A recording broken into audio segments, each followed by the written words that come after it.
Welcome to episode 211, which is a Girl Take the Lead soundbite, which is a shorter episode that may be a bit more about a topic we've covered or a quick inspiration, like our episode today. And I'm your host, Yo Kenny. Today we're talking about resolutions, goals, intentions, and joy, what makes each term different and how they can work together.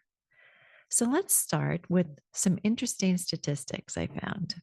A Consumer Insights survey of 1,000 US residents revealed that the top response regarding resolutions for 2025 was surprising. 4 in 10 respondents stated they do not plan to make any resolutions for the upcoming year. Why might that be? Perhaps they get that they just don't work. It's not too surprising considering that research also shows only 9 to 12% of people actually keep their New Year's resolutions. So, what does work? A 2022 study found that setting daily intentions improved focus and emotional regulation in 73% of participants. Interesting. With that in mind, it might be helpful to define what we mean by resolutions, goals, and intentions. Let's break it down. A resolution is a firm decision to change a habit, behavior, or situation, and they focus on creating or breaking habits to improve oneself. Examples are to quit smoking or eat healthier. The good thing about a resolution is that they provide a clear starting point for personal change. We did an episode about changing habits that might be helpful, and I'll link to it in the show notes for you.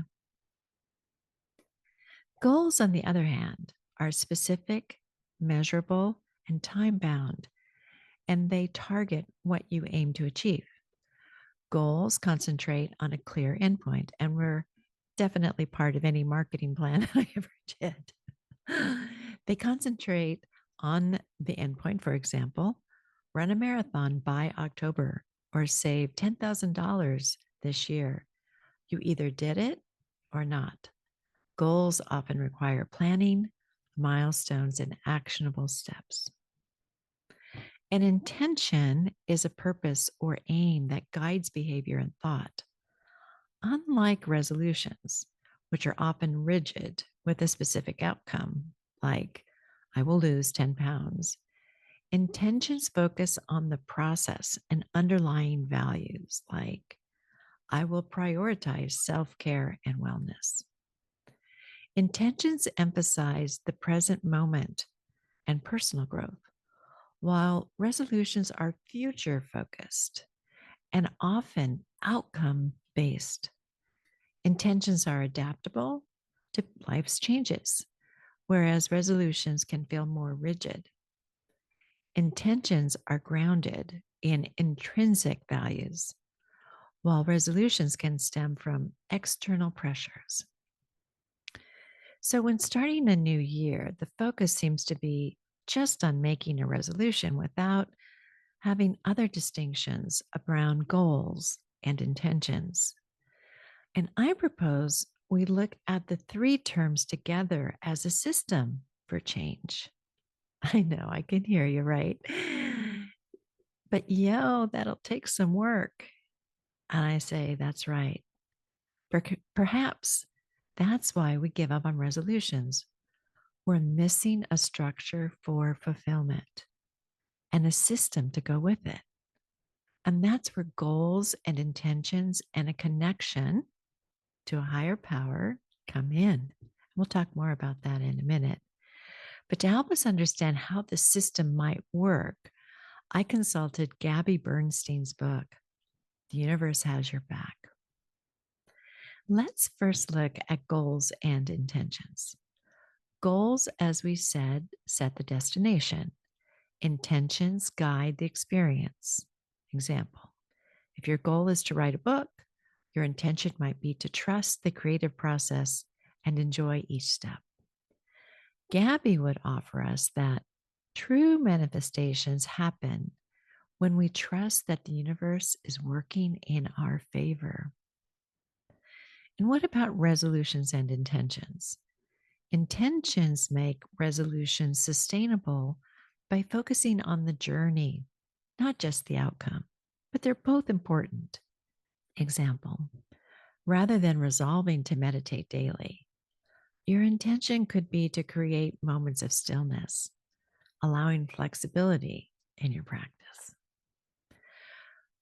Bernstein teaches that when we align our energy with the universe, intentions manifest naturally. It's about trust and surrender, not rigid control. She would say, choose love over fear as a guiding intention. Reminded of an episode I did with my podcast friend, Nicole Trick Steinbach, career coach for women in tech. We explored Annie Duke's book, Quit, which also explored the flip side, grit. One takeaway is that while grit can drive us to push through challenges and stick to our goals, Annie Duke reminds us that knowing when to walk away is equally important. Resolutions, goals, and intentions shouldn't trap us into paths that no longer serve us. Instead, by staying aligned with our values and tuning into the universe's flow, we can pivot when needed and stay open to opportunities that better match our journey. So, right now, you could be saying to yourself, got it, yo. So, we need all three terms with manifestation and grit, perhaps sprinkled on top. How do I get started? Recently, my friend Sheila, who has been a guest on the show several times, offered me the following questions that I wrote about and you can journal on that I found very helpful in grounding my direction for 2025. It broke up some of my limiting beliefs and got me in touch with different parts of myself. By the way, I'll have them listed in the show notes for you in case you're driving or listening to this podcast and can't write them down. But I'll have them as well as the distinctions between goals, resolutions, and intentions in the show notes. Here are the questions Sheila passed along to me. 1, what do I have now that I wished for in the past? 2, what changes would I like to make in 2025? 3, what do I want to bring into my life in 2025? 4, what am I settling for? What feels neutral or out of alignment? 5, what wins, accomplishments, and triumphs can I celebrate? 6, what challenges have I faced and what lessons have I learned? 7, what am I grateful for? 8, how has my life changed over the past year? And 9, in what ways have I evolved and grown? Okay, so there's one more thing I'd like to offer you from Gabby's book, and hold on, because I think she brings forward another reason why resolutions, goals, and intentions may not work. Here's what she says. Even when we make a commitment to love and happiness, we often find it hard to give up the fear we've grown to depend on. We give purpose to our pain, believing struggle and strife are necessary to success or lasting journey or a meaningful life. And we feel safe in a state of conflict and control. We carry an unconscious belief that in order to stay alive, we must hold on to our protection mechanisms, no matter how great love may feel. You may be doing all you can to create freedom, connect to flow, and release your fear based habits, but it's likely But the moment you feel some sense of relief, you're blindsided by the shadow of fear that dwells below the surface. You may not have recognized this pattern before, but when you do, you can begin the journey towards freedom. That's because the primary reason for our unhappiness is startlingly simple. We are resistant to being happy. Oh boy, I told you to hold on. You may want to pick up her book to read the universal lessons she offers throughout the book. The first is to be free, we must acknowledge our resistance. Ugh. So, in an effort to leave you with a positive note, her next universal lesson is that our happiness, success, and safety can be measured by our genuine capacity to tune in to the loving vibration of the universe. I really liked it when she said this. Joy is our birthright. What blocks our joy is our separation from love. We separate from the love of the universe by giving purpose to pain and thinking power comes from outside sources. We deny the power of love and we save our faith for fear. We forget love altogether. So maybe as we plan our year ahead with resolutions, goals, and intentions, we can trust and surrender to the power of the universe. We will always be guided to exactly what we need. We can ask the universe for help. We just need to tune in to the energy of the universe so that we can get into the flow with the supportive, loving energy. When we're in alignment with this energy, life becomes a happy dream. As has become a new habit for me, I've written a closing poem I hope you'll enjoy called Aligning with Love, the Universe Within. As dawn unfolds its gentle hue, a whispered promise, bright and true, not bound by fear nor tethered tight, but guided by love's eternal light. Intentions bloom, soft and pure, a compass steady, steadfast, sure. Goals set the course, a beacon bright. Resolutions spark the drive for flight. The universe flows, its love unseen through every moment, serene between. It calls us to the here, the now, a sacred space where we allow, where joy resides, where trust begins, where every journey softly wins.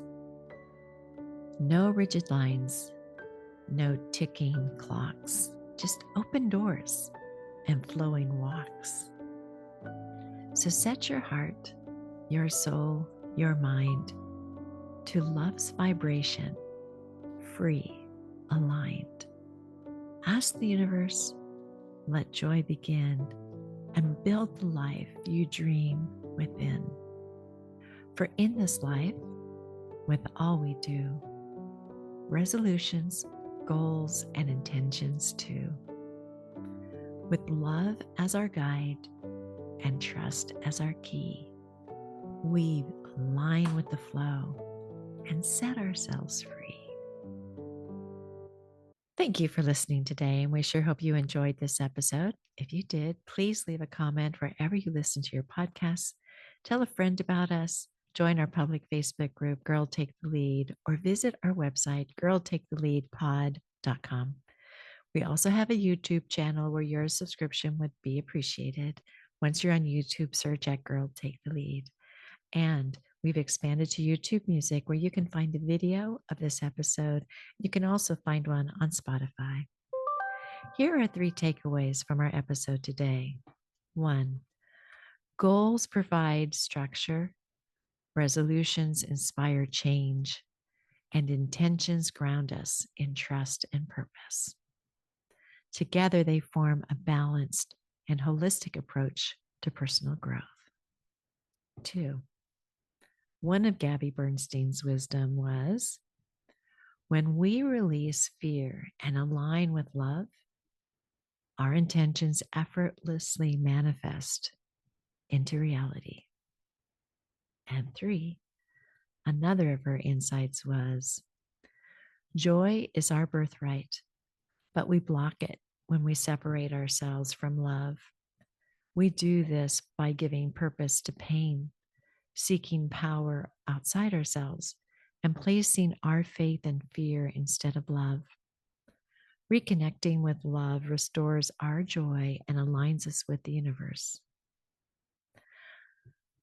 Our next episode will feature our guest, Amanda Kenderis, author of the book, Talk Types, How What We Say Reveals Who We Are. And giving us a generational perspective, my daughters Kiki, the Gen Zer, and Emma, the Millennial, will join us to talk about our talk types. I promise you, it'll be fun and so informative to learn from Amanda how outdated beliefs about communication can not only hold us back in personal relationships, but also steer us into ineffective workplace dynamics, costing us connection, clarity, and personal fulfillment. I'm telling you, do not miss this episode. You might find yourself saying, I wish I had heard all this before that holiday meal with the family. So tune in. I promise it'll be helpful. Talk to you soon. Bye.